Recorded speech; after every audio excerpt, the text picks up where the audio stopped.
Friday, K-Squad. Time to get out your notebooks so we can talk about living below your means this fall. Let's do this.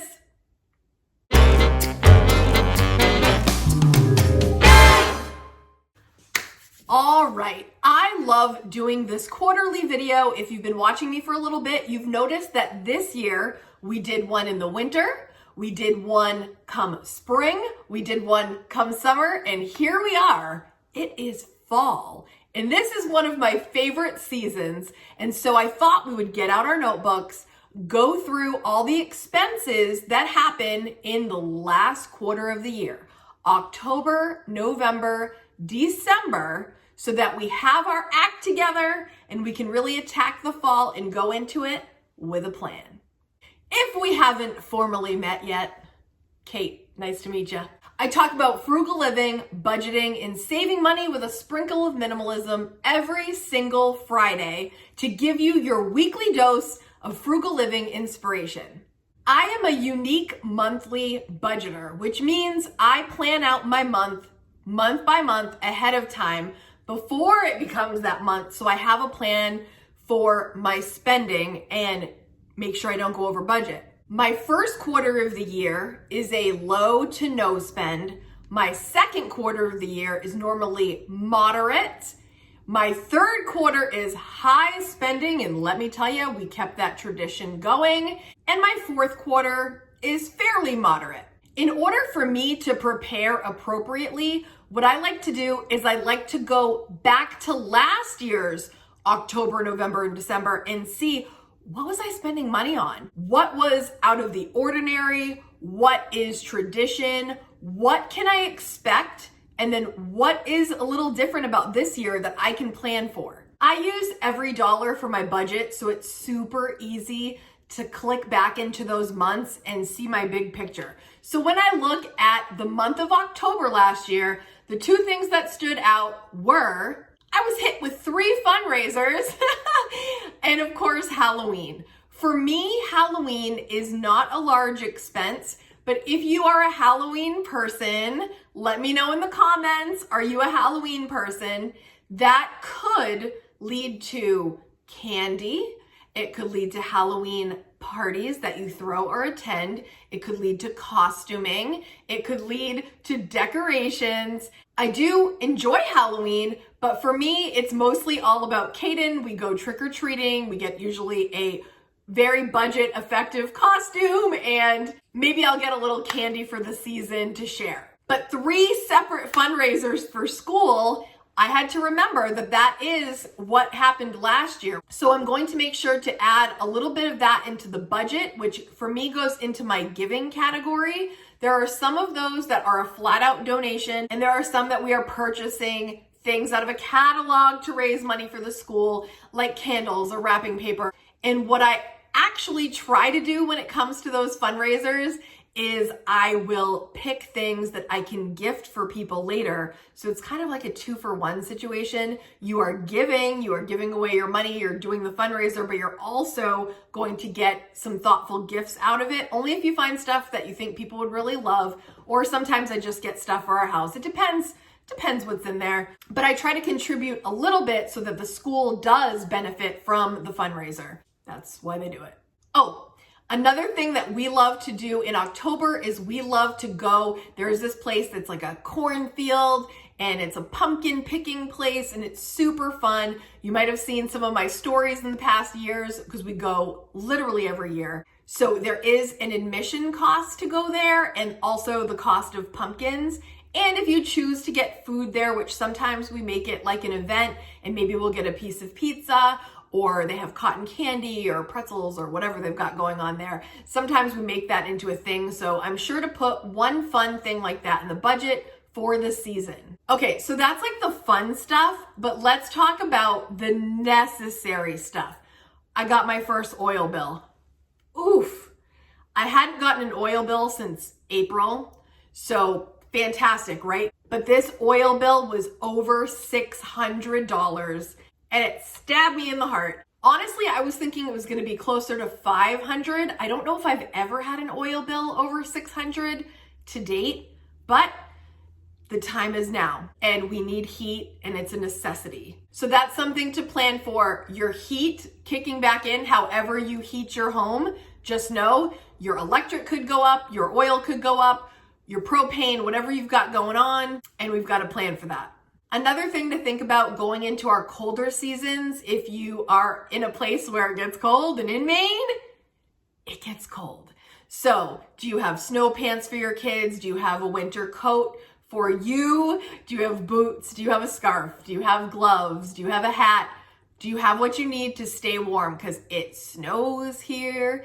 It's freezing. You've got to be equipped before the season, because if you wait too long, last year, things were gone pretty quickly. So just be aware of it. Do you have what you need? Can you reuse something from last season? Most adults usually have like a little repertoire of things, but the kids grow out of things fast. So just look into that if it's time for a size up in boots, etc. Okay, I'm sure there's more, but I'm going to move on to November. November for me is car registration month. Last year, my car registration was $165. That's something I have to factor in. Another thing is my car insurance. I pay my car insurance every 6 months. Last November, it was $279 for 6 months. So if you pay it like that, make sure that's in your budget. Last November, I needed new tires. Surprise! $600 down the drain for new tires. But up here in the winter, I had kind of waited on that for a bit, and it was time. I really needed them. I feel safer with it. You've got to really take care of car maintenance year round, but especially in the winter, you don't want to be stuck with bad tires in bad weather. But I'm thinking because I did it last year, I don't have to do that this year. Fingers crossed. Last year in November, my power was only $37. My electric bill, $37. I highlighted that in my notes because I was like, how is it so low? It was just some miracle unicorn month. I'll take it. As I'm editing this, you guys, it wasn't a miracle. I went to Disney for 10 days. I wasn't there. That's why I wasn't using power. Hello. Oh, I just wanted to mention there was another fundraiser that hit in November, and it's a fundraiser called Art to Remember. Have you been looped into this as a parent?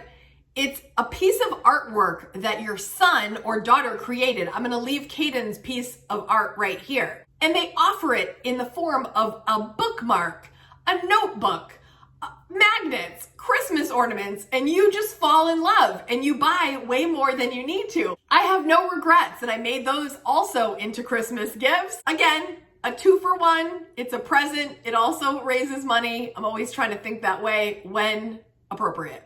I start early on the wrapping paper in November. Last year, I spent $53 in wrapping. That includes boxes, bags, bows, like the whole thing. And I primarily get all my stuff at Dollar Tree. And now that it's $1.25, that's gonna go up a little bit overall, but I'm just gonna be very mindful. But the other thing is always make sure you go through all your old wrapping paper ahead of time so you don't buy more than you need. I have a bunch of wine bottle bags that I want to reuse this year because I had gotten some on clearance at the end of last season. Make sure you look through how many rolls of wrapping paper, how many bags do you still have left that you can use to wrap items. I love to take a pre-inventory before I even step foot in the stores so I don't overbuy. Thanksgiving.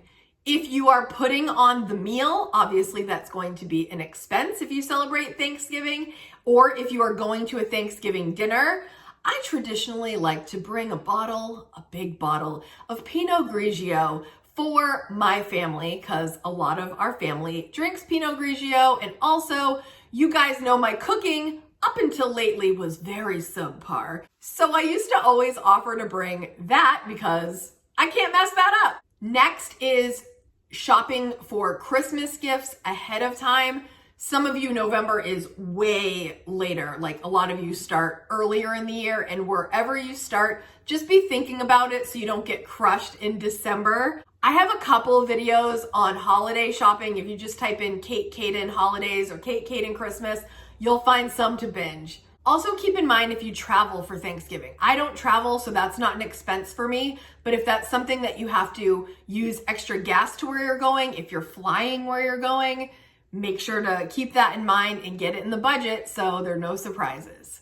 Don't you guys just love thinking about all of this ahead of time? I truly love it. These are some of my favorite conversations. If you are enjoying planning, type in the comments, I love to plan, and I will know you are similar to me in the idea that you like to plan ahead of time and get your ducks in a row. Moving on to the final chapter, the final countdown. Whew, really belted it out there. Yes. December, the final month of the year, the month before we dive into No Spend January. Last December, I had an epic earning month, which I don't even know if I've ever earned this much money in my life. In 1 month, it was like one of those perfect storms. And I will share with you that it was around just under $8,000 that I made in 1 month. And like I said, that's very, very uncommon. Wouldn't it be great though if that were every month? Oh, I can only dream, right? But for that particular month, I got paid for some dance jobs, like several dance jobs that I had done previously in the fall. I got a bonus check at work, which was like, oh my goodness, that's such a surprise. Was so grateful. What a shock. What an exciting moment when we got those. YouTube views were up, ad revenue was up, merch was up. It was a good month. Oh, there was that child tax credit at the time thrown in there, plus my 9 to 5. Normally my household is a certain percentage and then my savings is lower. That month and that month only, my household was like 40% and my savings rate was 49%. Never happens. Again, like I said, unicorn month. It's just kind of a nice little walk down memory lane if you look in your past budget so you can know what to expect. But here are the things that I kind of look out for that I'm probably going to spend in December. And that is all the things. Okay, cookies. Christmas cookies. Hello. We need some cookies. Gas. A little extra gas to drive around and look at all the lights. That is one of our favorite traditions. In Maine, a lot of people go wild here, and we try to find some neighborhoods that we can go. We listen to Christmas music. Maybe we'll bring like some Christmas candies or some kind of treat in the car, and we go ride around and we look at the lights, and I love, love, love it.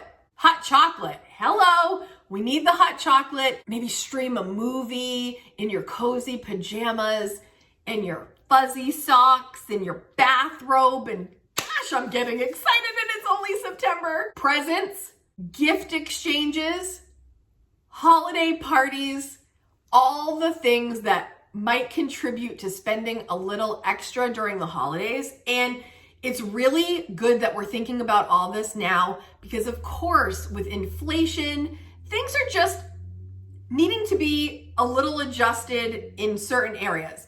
If you have been with me for a while, I've been doing this for almost 4 years. We are used to frugal living. We're used to using our money sparingly where it doesn't matter to us so that we can spend the money where it does matter. So for some of you that are very familiar with frugal living, it's not a huge adjustment. But for those of you that are brand new to frugal living and you've just come upon my channel, these are kind of the things that we're thinking about ahead of time to assist us in continuing to live the frugal life and being successful in our finances. I feel like it doesn't hurt to say that if this is a spendy quarter for you, to just consider possibly maybe finding ways to earn a little bit of money leading into the holidays, a little more money than you normally do. Can you work a little overtime? It doesn't have to be a ton. Can you pick up a little side hustle where you're making a little extra cash? It's good to think of this ahead of time. And then also I'm way ahead of time into No Spend January. I am going to do videos leading up to No Spend January, so we don't have to think that far ahead. But it's coming, K-Squad, and you're all invited to start the year fresh in January with a no spend. It is our tradition, and I hope you join us. Okay, now is your turn. Take a second, go into the comments, and leave us something that you plan to spend money on for the last quarter of the year. It can be something that is a little out of the ordinary, that is unique to this quarter, or just something that you've got on your mind that we all have to remember, so we put it in our budgets. The fall quarter for me, K-Squad, I love it. I love hoodies. I love cozy. I love all the snuggly stuff, as I know a lot of you do too. Let's get excited for fall, but let's be in good shape with our budgets, with our planning, so that we can thoroughly enjoy it and not be stressed about the finances during the holidays and finishing out our year strong. Thanks so much for watching, K-Squad.